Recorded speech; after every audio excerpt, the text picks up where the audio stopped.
আওয়ামী লীগের দলের প্রতিষ্ঠাবার্ষিকী আবার বলেন তো। নিষিদ্ধ হ্যাঁ, এখন ঠিক আছে। আমরা তো পলিটিক্যালি বলি যে it is no political party, এটা একটা মাফিয়া পার্টি। স্যার কার্যক্রম নিষিদ্ধ থাকা স্যার আওয়ামী লীগের দলের প্রতিষ্ঠাবার্ষিকী এই উপলক্ষে পুলিশ হেডকোয়ার্টার সারা দেশের মাঠ পর্যায়ের কর্মকর্তাদের আবার বলেন তো।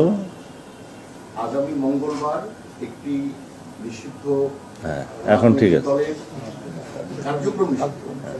কার্যক্রম নিষিদ্ধ রাজনৈতিক দলের প্রতিষ্ঠাবার্ষিকী উপলক্ষে পুলিশকে মাঠ পর্যায়ে অ্যালার্ট করা হয়েছে।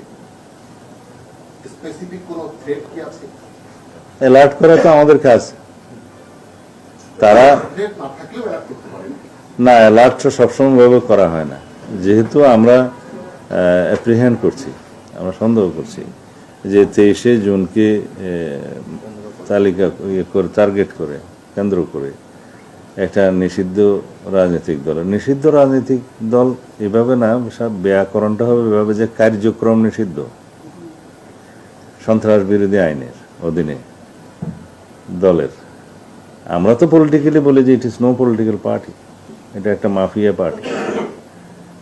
তো তারা বাংলাদেশে উশৃঙ্খলা অস্থিরতা সৃষ্টি করতে চাইবে, তো পুলিশ বাহিনী তার দায়িত্ব পালন করবে, সেই জন্য অ্যালার্ট করা হয়েছে সারা দেশে।